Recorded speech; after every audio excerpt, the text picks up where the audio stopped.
ஓம் சாய்ராம். நல்லது நினைப்போம், நல்லது நடக்கும். ஸ்ரீ சாய்நாத ஸ்தவன மஞ்சரி. ஸ்ரீ கணேசாய நமக.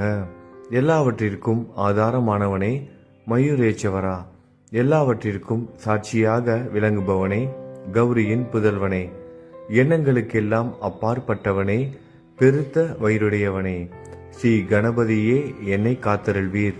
நீ எல்லா பூதகணங்களுக்கும் முதல்வன், தலைவன். எனவே கணேசன் என அழைக்கப்படுகிறாய். நீ எல்லா சாஸ்திரங்களாலும் ஏற்றுக்கொள்ளப்பட்டவன். புனிதமான முகமுடைய பாலசந்திரனே, சாரதே, வாக்கின் தெய்வமே, நீ வார்த்தைகளுக்கெல்லாம் தலைவி, உலகின் உயிரோட்டத்தின் காரணகர்த்தாவே, நீ படைப்பாளிகளின் இறைவி, நீ எப்போதும் இத்தேசத்தின் அணிகலன், எங்கும் நிறைந்து இருக்கும் எல்லையில்லாத சக்தியே, உலகின் தாயே, உன்னை வணங்குகிறேன். பூரண முழுமையான பரபிரம்மே, மகான்களுக்கு பிரியமானவனே, பண்டரிநாதன் உருவில் வெளிப்பட்ட அவதாரமே, நீ அன்பு கடவுள், எல்லையற்ற கருணையுள்ளம் கொண்டவனே, பாண்டுரங்கா நரகரி. பொம்மலாட்டக்காரன் தன் கையிலுள்ள கயிற்றால் பொம்மைகளை ஆட்டுவிப்பது போல் பிரபஞ்சம் எங்கும் நிறைந்து நின்று உலகை ஆட்டுவிக்கும் ஒரு பொம்மலாட்டக்காரன். உன் மெய்ப்பொருளை உய்த்துணர அறிவியல் ஏடுகளும் புனித நூல்களும் இன்னமும் முயன்று கொண்டுதான் இருக்கின்றன. மெத்த படித்தவர்களுக்கு நீ வெளிப்பட்டதே இல்லை. சக்கரபாணியே, அத்தகைய அறிவற்றவர்கள் வெறும் வார்த்தை ஜாலங்களிலேதான் சிக்குண்டவர்கள். மகான்கள் மட்டுமே உன்னை உணர்வார்கள். மற்றவர்கள் குழப்பமடைந்து உள்ளார்கள். உனக்கு பக்தியோடு கூடிய சாஷ்டாங்க நமஸ்காரத்தை செய்கிறேன். 5 முகங்கள் கொண்ட சந்திரனே, மனித மண்டை ஓடுகளாலான மாலை அணிந்தவனே, நீலகண்டனே, திகம்பர ஓங்கார வடிவானவனே, பசுபதியே, எல்லா நேரங்களிலும் எவருடைய உதடுகள் உன் பெயரை உச்சரிக்கிறதோ அவர்களது உலகியல் துன்பங்கள் உடனடியாக நீங்கிவிடும்.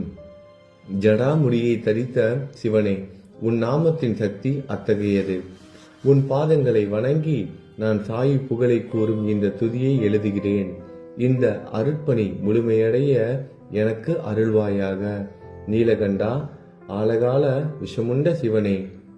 இப்போது அத்ரி மகரிஷியின் புதல்வரான தத்தாத்திரேயரையும் குலதெய்வமான இந்திரனையும் துக்காராமையும் எல்லா ஞானிகளையும் பக்தர்களையும் பணிகிறேன். சாயிநாதா, உனக்கு வெற்றி கிட்டட்டும். பாவிகளை கடைத்தேற்றும் கருணை உள்ளவரே, உங்கள் பாதங்களில் என் தலையை வைத்து இருத்தி வேண்டுகிறேன். உன் பாதுகாப்பை எனக்கு அருள்வாய். நீ முழுமையான பரபிரம்மம், ஆனந்தத்தின் இருப்பிடம். நீயே விஷ்ணு, மனிதர்களுள் தலை சிறந்தவர். மன்மதனை எரித்த உமையொரு பாகனும் நீயே. நீ மனித வடிவில் தோன்றிய இறைவன், அறிவு என்னும் ஆகாயத்து சூரியன். நீ கருணை கடல், நீ பிறவி பிணிக்கு ஒரு அருமருந்து. நீ ஏழைகளுக்கும் கீழ்த்தட்டு மக்களுக்கும் விரும்பியதை கொடுக்கும் சிந்தாமணிக்கல். நீ உன் பக்தர்களை பரிசுத்தப்படுத்தும் தெய்வம். உலக வாழ்க்கை என்னும் சம்சார கடலில் மூழ்குபவர்களை காப்பாற்றும் ஓடம். நீ அஞ்சுபவர்களின் புகலிடம். நீ இந்த பிரபஞ்சம் தோன்ற முதற் காரணமான பரிசுத்த பேரின்ப பேருணர்வு சைதன்யம். நீ கருணையே உருவானவன். உனது பலவிதமான வெளிப்பாடுகளில் இந்த உலகமும் ஒன்று. நீ பிறப்பற்றவன், சாவும் உன்னை தொட முடிவது இல்லை. என் நீண்ட ஆழமான சிந்தனைக்கு பின் வெளிப்பட்ட கருத்தே இது. பிறப்பு இறப்பு என்பவை அஞ்ஞானத்தால் தோன்றும் வெளிப்பாடே. மகாராஜா, நீங்கள் இறப்பும் பிறப்பும் மற்ற சுதந்திர பறவை. தண்ணீர் நீரூற்றாக தோன்றினால் அதன் ஆதாரம் அங்கு இருப்பதாக அர்த்தமா? ஏற்கனவே அங்கு அது நிரம்பி இருந்தது. பூமியின் உள்ளே இருந்தது, ஊற்றாக வெளியே வந்தது, அவ்வளவுதான். மணற்படுகையில் நீர் ஊற்றாக வெளிப்பட்டதும் அது நீரோடை என்ற பெயர் பெற்றது. அதன் சரியான பெயர் ஊற்று. தண்ணீர் இல்லாவிட்டால் அது வெறும் மணற்படுகையே. அந்த மணற்படுகையில் தண்ணீர் ஊற்றாக வந்தாலும் அல்லது வற்றி போனாலும் தண்ணீருக்கு அதனால் ஒன்றும் ஆவது இல்லை. ஏனென்றால் தண்ணீர் அந்த மணற்படுகைக்கு எந்த விதமான முக்கியத்துவமும் கொடுப்பது இல்லை. ஆனால் அறியாமையால் மணற்படுகையோ நீர் நிரம்பி இருந்தால் அது பெருமைப்பட்டு கொள்கிறது. ஆகையால் நீர் வற்றியவுடனே அது மிகவும் மனவருத்தம் அடைகிறது. இந்த மனித உடலும் ஒரு விதத்தில் அந்த மணற்படுகை போன்றதே. புனித பேரின்ப நிலையை அந்த நீரூற்றின் தூய தண்ணீருக்கு ஒப்பிடலாம். இம்மாதிரி எண்ணற்ற மணற்படுகைகளை மனித உடல்கள் இருந்த போதிலும் அவற்றில் உள்ள நீர் பேருணர்வு எனப்படும் சைதன்யம் மட்டும் மாறுபடுவதே இல்லை. கருணை உள்ளவரே, நான் உங்களை ஆதியும் அந்தமும் இல்லாதவன், பிறப்பற்றவர் என கூறுவேன். அறியாமை என்னும் மலையை உடைக்க உதவும் இந்திரனின் கையில் இருக்கும் வஜ்ர ஆயுதம். இதுவரை இந்த பூமியில் எத்தனையோ எண்ணற்ற உயிரினங்கள் தோன்றி உள்ளன, இப்போதும் தோன்றிக் கொண்டுதான் இருக்கின்றன. வருங்காலத்தில் மேலும் எண்ணற்ற உருவங்கள் தோன்றதான் போகின்றன. அந்த ஒவ்வொரு தோற்றத்திற்கும் ஒரு தனி உருவமும் பெயரும் கிடைக்கும். இந்த உயிர்கள் ஒவ்வொன்றும் பெயராலும் தோற்றத்தாலும் மட்டுமே இவ்வுலகில் அடையாளம் காட்டப்படுகிறது. ஆகையால் அந்த சுத்த பேருணர்வு நிலையை நீ நான் என்று பிரித்து காட்டுவது சரியல்ல. ஏனென்றால் எது இரண்டாக தோன்ற முடியாதோ அதுவே உண்மையில் பரிசுத்த பேரின்ப பேருணர்வு சைதன்யம் எனப்படும். அது ஒன்றே அனைவரின் உள்ளும் ஆத்மா என்ற பெயரில் உள்ளது. மேலும் உண்மையை சொல்வதானால் அந்த ஒரே ஒரு சுத்த பேரின்ப பேருணர்வு நிலைதான் உலகம் முழுவதும் வியாபித்து இருக்கிறது. அப்படி இருக்கையில் நீ நான் என்ற வேற்றுமைகள் எவ்வாறு இருக்க முடியும்? நீருண்ட மேகத்தில் உள்ள நீரின் தன்மை உலகெங்கிலும் ஒன்றே. ஆனால் அது பூமியை அடைந்ததும் வெவ்வேறு தோற்றங்களை நதி, ஏரி, ஊற்று ஏற்கின்றன. கோதாவரி மணற்படுகையில் விழும் நீர் கோதாவரி நதி என்றழைக்கப்படும். அதே சமயம் கிணறு ஒன்றில் விழும் நீருக்கு அந்த சிறப்பு தகுதி கிடைப்பது இல்லை. கோதாவரி நதி மிகவும் புனிதமானது. நீங்கள் அதில் உள்ள நீரை போன்றவர். நாங்கள் குளம், குட்டை, சகதியில் உள்ள நீர் போன்றவர்கள். நம் இருவருக்கும் இடையே உள்ள வித்தியாசம் இதுதான்.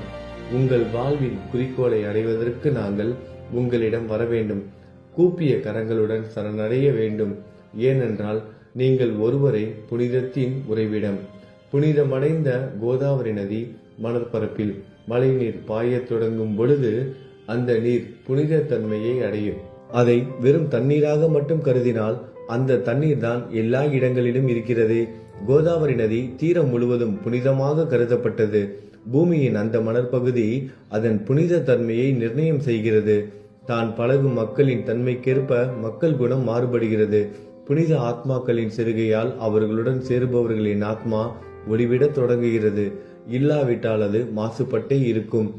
நீருண்ட மேகத்தினின்று கீழே விழுந்த நீரின் புனித தன்மையை எந்த பூமியின் பகுதி மாற்றவில்லையோ அந்த பகுதியை சாஸ்திரம் அறிந்தவர்கள் கோதாவரி என்று கூறுகிறார்கள்.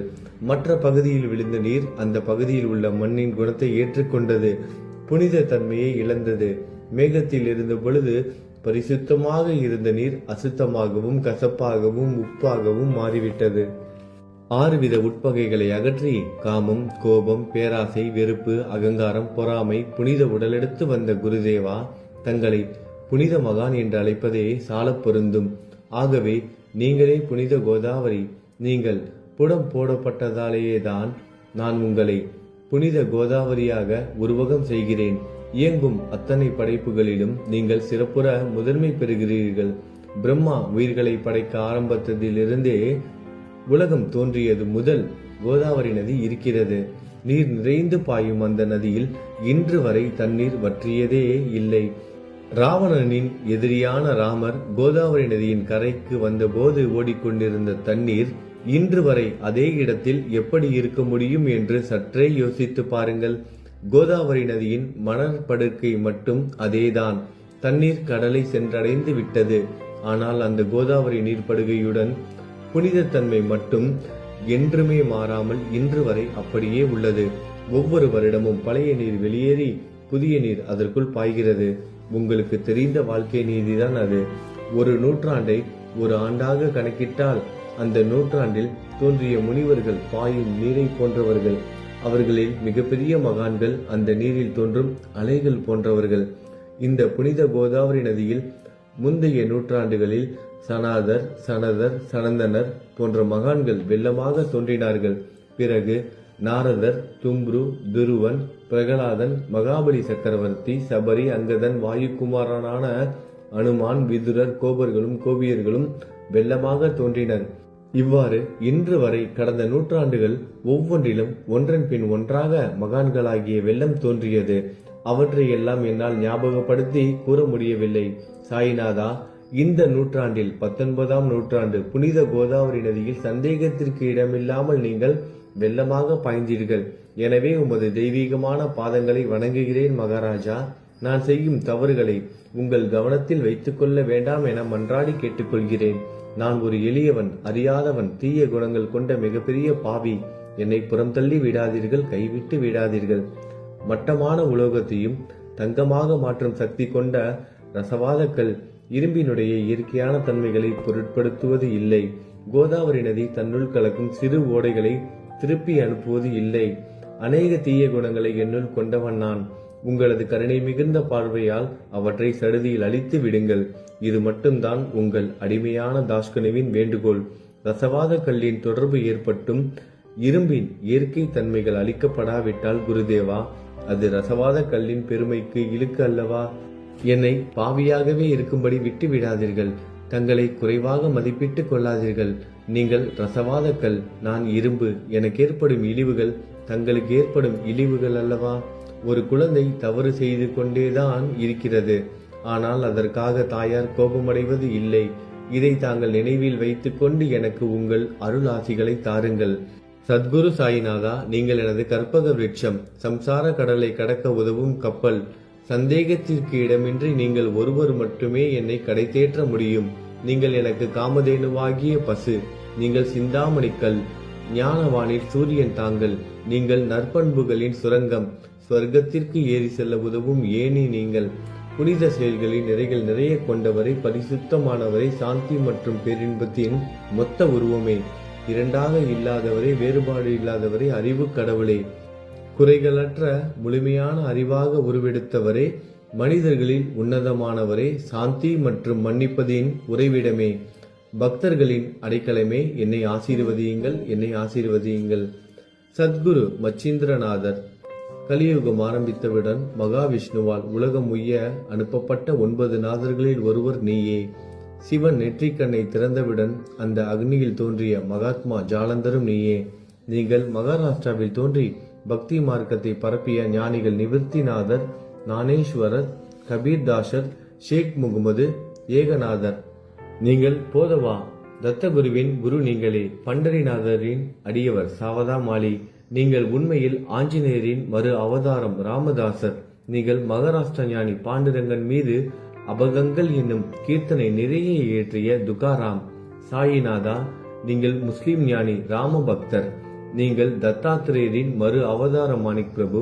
உங்களது இன்றைய அவதாரம் தோற்றம் மற்றும் உங்களுடைய எண்ணற்ற தன்மைகளை புரிந்து கொள்ள உண்மையில் கடினமாக இருக்கிறது. உங்களது ஜாதி குலம் பற்றிய எதையும் நீங்கள் எவருக்கும் வெளிப்படுத்தியது இல்லை. சிலர் உங்களை முஸ்லீம் என்கிறார்கள், சிலர் உங்களை பிராமணர் என்கிறார்கள். கிருஷ்ணரை போன்று எண்ணற்ற தெய்வீக லீலைகளை செய்வதெல்லாம் உங்களுக்கு ஒரு விளையாட்டு. ஸ்ரீ கிருஷ்ண பரமாத்மாவை பார்த்து உயிர்த்துணர்ந்த பல்வேறு மக்கள் பலவிதமான பெயர்களிட்டு அவரை அழைத்தனர். சிலர் அவரை யது குலத்தின் அணிகலன் என்றார்கள். சிலர் அவரை மாடுகள் மேய்க்கும் இடையன் என்றனர். யசோதை அவரை பச்சிலம் குழந்தை என்றாள். கிருஷ்ணனின் மாமனாகிய கம்சன் அவரை மகா காலன், உயிரை குடிக்கும் யமன் என்றான். அர்ஜுனன் அவரை எங்கும் நீக்கமர நிறைந்துள்ளவர் என்றான்.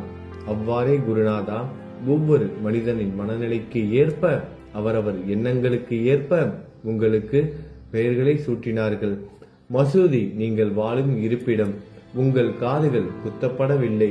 இந்து மத வழக்கப்படி காதுகள் குத்தப்பட வேண்டும். பாத்தியா ஓதுவதை பார்த்து நீங்கள் முஸ்லீம் என்று கூறுவது பொருத்தமானதே. கருணாமூர்த்தியே, அதேபோல் நீங்கள் அக்னியை வழிபடுவதை பார்த்து நீங்கள் ஒரு இந்து என்று முடிவு செய்யப்பட்டது. இந்த வெளிப்புற வித்தியாசங்களை வீண் விவாதம் செய்யும் எண்ணம் கொண்டவர்களே விரும்புவார்கள். உண்மையான ஞானத்தில் ஆர்வம் கொண்டவர்கள் இந்த வெளிப்புற வேறுபாடுகளுக்கு முக்கியத்துவம் தரமாட்டார்கள். நீங்கள் பிரம்மத்தின் நிலையில் இருக்கிறீர்கள். ஜாதி குலம் போன்றவை உங்களுக்கு முக்கியமில்லை. நீங்கள் எல்லோருக்கும் மேலான உயர்ந்த குருவாகவும் இந்த பிரபஞ்சத்தை படைத்தவராகவும் இருக்கிறீர்கள். முஸ்லிம் இந்துக்களுக்கிடையே பகைமை உணர்வு ஏற்பட்டதால் அவர்களுக்கிடையே இணக்கமான உறவையும் ஒற்றுமையையும் ஏற்படுத்துவதற்காகவே நீங்கள் மசூதியில் அமர்ந்து அக்னி வழிபாட்டை நடத்தி உங்கள் லீலைகளை பக்தர்களுக்கு காட்டினீர்கள். நீங்கள் ஜாதி மதங்களுக்கு அப்பாற்பட்டவர். நீங்கள் பிரம்மமே. உண்மையில் அதுவே நீங்கள் உண்மையில் எண்ணங்களுக்கும் அப்பாற்பட்டவர். உங்களை பற்றிய வாத பிரதிவாதங்கள், ஊகங்கள், ஆதாரம் இல்லாத கருத்துக்கள் நடமாடும் இடத்தில் என் வார்த்தைகளுக்கு முக்கியத்துவம் எப்படி கிடைக்கும்? ஆனால் உங்களை பார்க்கும் பொழுது என்னால் மௌனமாக இருக்க முடியவில்லை. வார்த்தைகளால் போற்றுதலே உலக வழக்கில் உள்ள ஒரே வழக்கம். ஆகையினால் உங்கள் அருளாசியுடன் வார்த்தைகளால் எப்படியெல்லாம் போற்ற முடியுமோ அவ்வண்ணமே போற்றி புகழ்கிறேன். கடவுளின் நிலையை விட மகான்களின் நிலை வேறுபட்டு மிக உயர்ந்ததாகவும் இருக்கும். மகான்களின் அருகில் நான், எனது போன்ற எண்ணங்களுக்கு இடமே இல்லை. கடவுளை வெறுத்ததால் இரணியகசிபுவும் ராவணனும் கொல்லப்பட்டனர். மகான்கள் கைகளால் இத்தகைய துர்சம்பவங்கள் ஏற்பட்டதே இல்லை. அரசன் கோபிசந்தன் முனிவர் ஜாலந்தரை சாணக்குவியலுக்குள் புதைத்தான். ஆனால் அந்த நிலையிலும் அரசரின் அந்த செயலுக்காக அந்த முனிவர் வருத்தப்படவே இல்லை. அரசரின் அந்த செயலுக்கு நேர்மாறாக அந்த அரசனை சம்சார சூழலிலிருந்து விடுவித்து அவனை முக்தியடைய செய்தார்.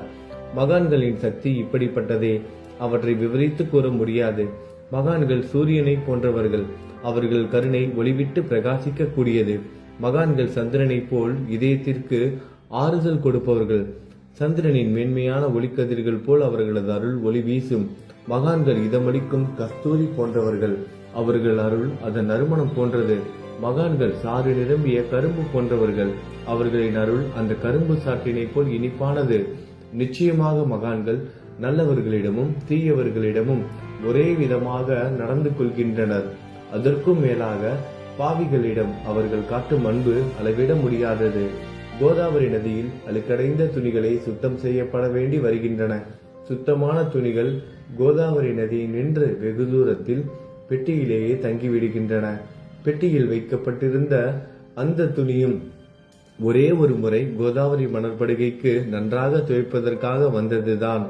இந்த ஊமையில் பெட்டிதான் வைகுண்டம், நீங்களே கோதாவரி. கோதாவரி நதிக்கரையே நம்பிக்கை. எல்லா உயிரினங்களும் துணிகள். 6 விதமான மன விகாரங்களே அவற்றை பற்றியுள்ள அழுக்கு. அவை காமம், கோபம், கஞ்சுத்தனம், மதம், பொறாமை, மோகம் என்பவையே. தங்கள் பாதார விந்தங்களை வணங்குவதை கோதாவரியில் செய்யப்படும் புனித குளியல். எல்லா பாவங்களையும் மன அழுக்குகள் போக்கி சமத்தரே எங்களை சுத்தப்படுத்தும். சம்சார வாழ்க்கையில் உழலும் மக்களாகிய நாங்கள் மேலும் மேலும் பாவம் செய்கிறவர்களாக இருக்கிறோம். எனவே மகான்களின் தரிசனம் பெறுவதற்கு நாங்கள் தகுதியுடையவர்கள் ஆகிறோம். கோதாவரி நதியில் தண்ணீர் நிரம்பி உள்ளது. படித்துறையில் துவைப்பதற்காக துணிகள் வருகின்றன. அவை துவைக்கப்பட்டு சுத்தப்படுத்தப்படாவிட்டால் அது கோதாவரி நதிக்கல்லவா இலக்கை தேடி தரும். நீங்கள் அடர்ந்த இலைகளுடன் கூடிய நிழலையும் குளிர்ச்சியையும் தரும் மரம். உண்மையில் நாங்கள் வழிபோக்கர்கள். எங்களை 3 வித துக்கங்கள், இயற்கை இடர்பாடுகளால் வரும் துன்பங்கள், நமது உடலுக்கு வரும் நோய் நொடிகள், அஞ்ஞானத்தால் நிரம்பிவிடும் பாவ மூட்டை எனப்படுவையில் சுட்டரிக்கின்றன. கருணாமூர்த்தியே, அந்த சுட்டரிக்கும் 3 வித தாபங்களின் வெப்பத்திலிருந்து எங்களை காப்பாற்றும். தங்கள் அன்பு மிகுந்த கருணை என்னும் குளிர் நிழல் இந்த சம்சாரம் என்னும் வாழ்க்கை கடலை கடக்க உதவும் தன்மை கொண்டது. மரத்தின் அடியில் அமர்ந்தும் ஒருவன் சூரியனின் சுட்டரிக்கும் வெப்பத்தை உணர்ந்தால் அந்த மரத்தை நிழல் தரும் மரம் என்று கூற முடியுமா? பாருங்கள், உங்கள் அருளின்றி இந்த உலகில் நல்லது என்பது ஏற்படுவது இல்லை. எனவே தர்மத்தை நிலைநிறுத்துவதற்காக சேஷசாயி பாம்பு படுக்கையில் இருப்பவனே அர்ஜுனனுக்கு நண்பனாக, வழிகாட்டியாக மற்றும் ஆன்மீகவாதியாக மாறினார். சுக்ரீவனின் அன்பினாலேயே விபீடனன் அரசன் ராமனின் நட்பை பெற்றான். ஸ்ரீ ஹரியும் மகான்கள் மூலமாகத்தான் பெருமை பெற்றார். பிரம்மம் உருவமற்றது. எனவே வேதங்களால் அதை வர்ணிக்க முடியவில்லை. பூமியில் அதை மனித உருவில் தோன்ற வைத்து மகான்கள் அதன் உருவமற்ற தன்மையை மாற்றினர். தாமாஜி என்ற பக்தருக்காக பாண்டுரங்கனை ஒரு தாழ்த்தப்பட்ட குளத்தில் பிறக்க வைத்தார். சோகமேளா என்ற பக்தருக்காக உலகின் தெய்வமாகிய இறைவனை இறந்த எருமைகளின் உயிரற்ற உடல்களை எடுக்க வைத்தார். மகான்களின் பெருமையை உணர்ந்த இறைவன் தண்ணீர் சுமந்து உழைத்தார். உண்மையில் மகான்கள் எல்லாவற்றையும் தாங்கும் சக்தியும் சச்சிதானந்த பிரபுவும் ஆகிய இறைவனின் எஜமானர்களே. இதற்கு மேலும் சொல்வதற்கு ஏதும் இல்லை. நீங்களே என் தாயும் தந்தையும். ஷீரடி கிராமத்தில் வசிக்கும் சத்குரு சாயிநாதா பாபா, உங்கள் லீலைகளை எவர் ஒருவராலும் உண்மையிலேயே முழுமையாக புரிந்து கொள்ள முடியாது என்கிற போது சாதாரண மனிதனாகிய நான் எவ்வாறு அவற்றை விளக்க முடியும் என்று கூறுங்கள். எல்லா உயிரினங்களையும் காப்பாற்ற நீங்கள் ஷீரடிக்கு வந்திருக்கிறீர்கள். மண் அகல் விளக்குகளில் வெறும் தண்ணீரை ஊற்றி அவற்றை எரிய வைத்தீர்கள். மிக குறுகிய மரப்பலகையை கொஞ்சம் ஊஞ்சல் படுக்கையாக்கி உங்கள் யோக சக்தியை உங்கள் பக்தர்களுக்கு காட்டினீர்கள். அநேக பெண்களின் மலட்டுத்தன்மையை முழுவதுமாக நீக்கினீர்கள். உதியின் மூலம் அநேக பேரின் வியாதிகளை குணமடைய செய்தீர்கள். இவ்வுலக சம்பந்தமான துன்பங்களை நீக்குவது உங்களுக்கு ஒரு பொருட்டே அல்ல. யானை ஒன்று எறும்பை சுமையாக கருதுமா? குருராயா, இப்பொழுது இந்த எளியவன் பால் கருணை காட்டுங்கள். உங்கள் பாதங்களில் சரணடைந்து விட்டேன். என்னை திருப்பி அனுப்பி புறம் தள்ளி விடாதீர்கள். மகாராஜ், நீங்கள் அரசர்களுக்கெல்லாம் அரசன். நீங்கள் குபேரனை விட செல்வம் அடைந்தவர். நிச்சயமாக தன்னிகரற்ற வைத்தியர்.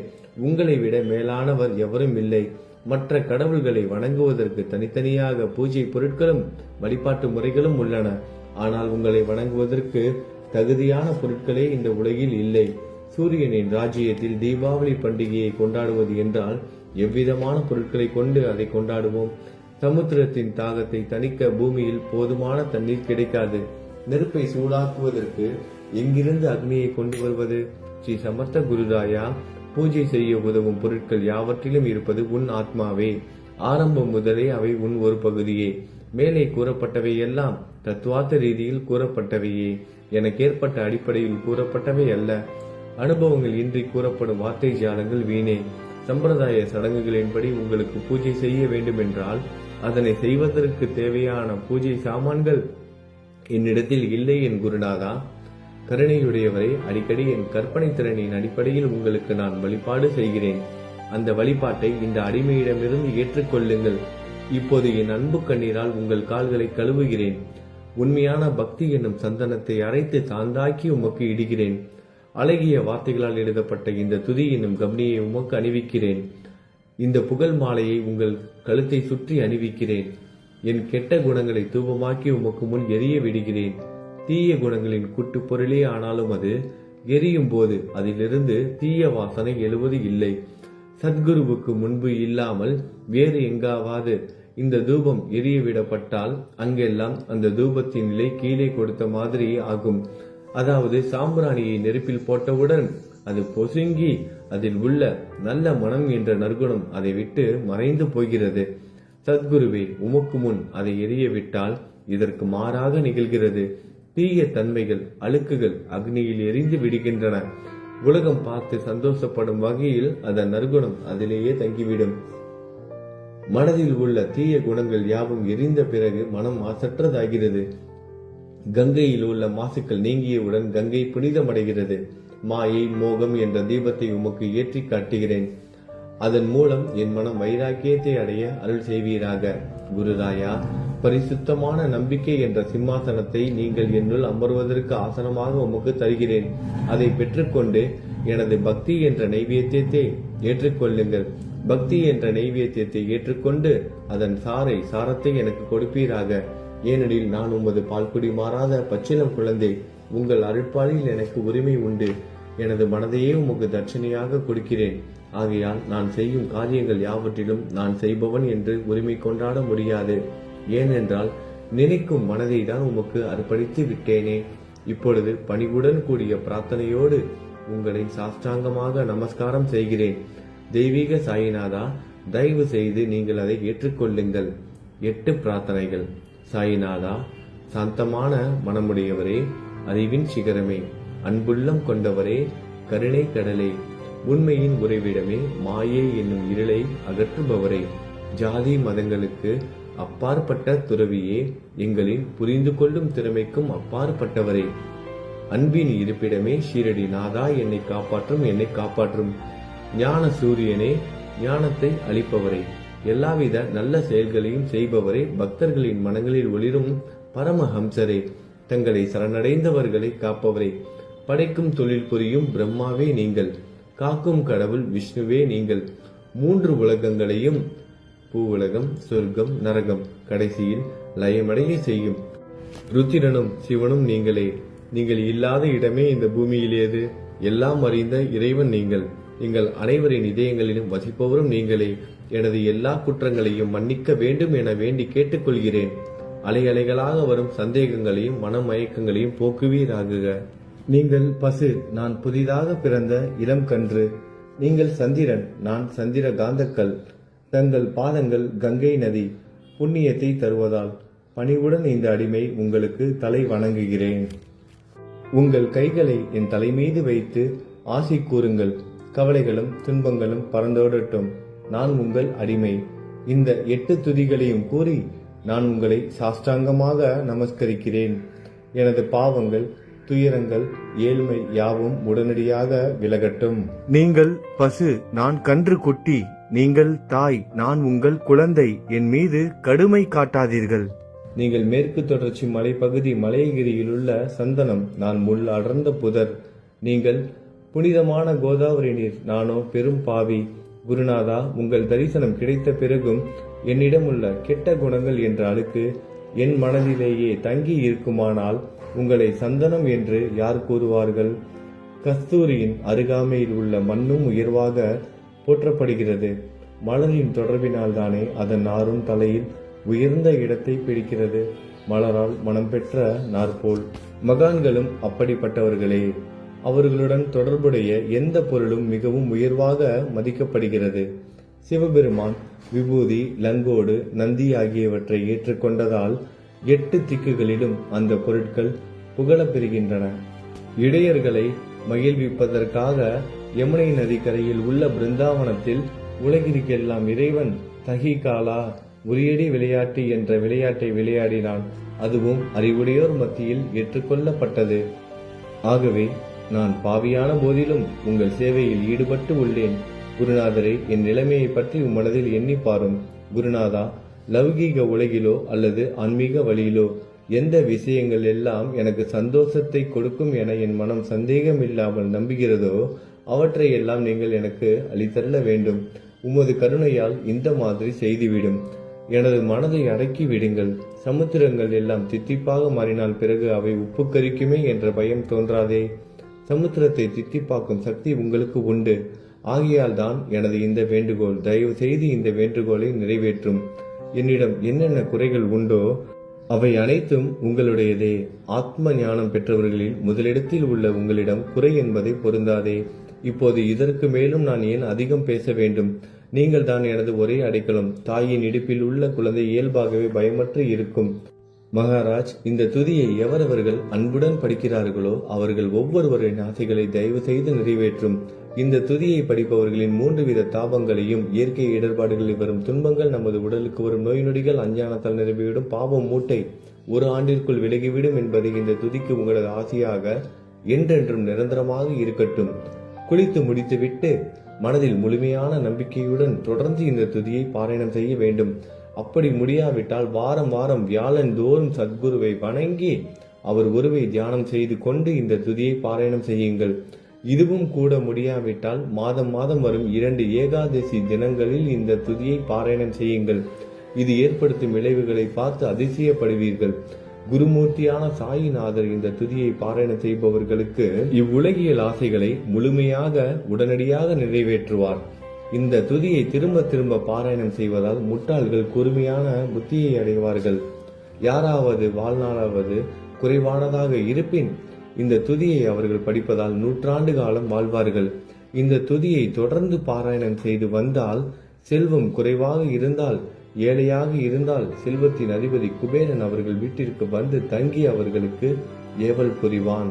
இது சத்தியம், இது சத்தியம், இது சத்தியம் என 3 முறை கூறுகிறேன். குழந்தை செல்வம் இல்லாதவர்கள் இந்த துதியை தொடர்ந்து படித்து வந்தால் குழந்தை செல்வம் பெறுவர். இந்த துதியை படிப்பவர்களின் வியாதிகள் எல்லா பக்கங்களிலும் பறந்தோடிவிடும். வியாதியை நின்று குணம் கிடைக்கும். இந்த துதியை திரும்ப திரும்ப படிப்பதால் பயம் மற்றும் கவலை மறைந்து போகும். மதிப்பும் மரியாதையும் கிடைக்கும். அழிவற்ற பிரம்மத்தை உணர்வார்கள். பிரம்ம ஞானம் கிட்டும். அறிவுடையோரே, இந்த துதியின் மீது உங்கள் இதயங்களில் முழுமையான நம்பிக்கை வையுங்கள். சந்தேகங்கள், நம்பிக்கையின்மை, தவறான எண்ணங்கள் ஆகியவற்றிற்கு கொஞ்சம் கூட மனதில் இடம் கொடுக்காதீர்கள். சீரடிக்கு புனித பயணம் மேற்கொள்ளுங்கள். பாபாவின் தாமரை பாதங்களை மனதில் நிறுத்துங்கள். அவர் அனாதைகளின் உறவினர், பக்தர்களின் விருப்பங்களை நிறைவேற்றும் கற்பகத்தரு. பாபாவால் உணர்வூட்டப்பட்டு இந்த துதியை நான் இயற்றினேன். இல்லாவிட்டால் எவ்விதமான முக்கியத்துவமும் இல்லாத என்னால் இந்த துதியை எவ்வாறு எழுத முடியும்? சக ஆண்டு 1840, ஆங்கில ஆண்டு 1918 புரட்டாசி மாதம் வளர்பிறையில் விநாயகர் சதுர்த்தி என்ற திங்கட்கிழமை 2வது யாமத்தில் சூரிய உதயத்திற்கு முன் இந்த பாமாலை நிறைவு செய்யப்பட்டது. புனிதம் வாய்ந்த நர்மதா நதிக்கரையில் இந்தூருக்கு அருகிலுள்ள ஊரான மகேஸ்வர சேத்திரத்தில் ஸ்ரீ அகல்யாதேவியின் சந்நிதியில் ஸ்ரீ சாய்நாதரை போற்றி பாடும் இந்த ஸ்தவன மஞ்சரி நிறைவடைந்தது. மகேஸ்வரம் என்ற புனித ஸ்தலத்தில் இந்த துதி நிறைவடைந்தது. ஸ்ரீ சாய்நாதர் என் மனதிற்குள் புகுந்து இந்த துதியின் ஒவ்வொரு வார்த்தையையும் என்னை கூற வைத்தார். எனது சீடன் தாமோதரன் இதை நான் கூற எழுதினான். தாஸ்கனுவாகிய நான் எல்லா ஞானிகள் மற்றும் துறவிகளின் வேலையால் எங்கும் மங்களம் பொங்கட்டும். ஸ்ரீ சாய்நாதரை போற்றி பணிவுடன் எழுதப்பட்ட இந்த ஸ்ரீ சாய்நாத ஸ்தவனமஞ்சரி என்ற துதி பாராயணம் செய்பவர்கள் சம்சார கடலை கடக்க உதவட்டும். இது ஸ்ரீ பாண்டுரங்கனுக்கு தாஸ்கனுவின் நம்பிக்கை மற்றும் பணிவோடும் கூடிய பிரார்த்தனை. ஓம் சாய்ராம். நல்லதே நடக்கட்டும். ஓம் சாய்ராம். மங்களம் சுபமங்கலம்.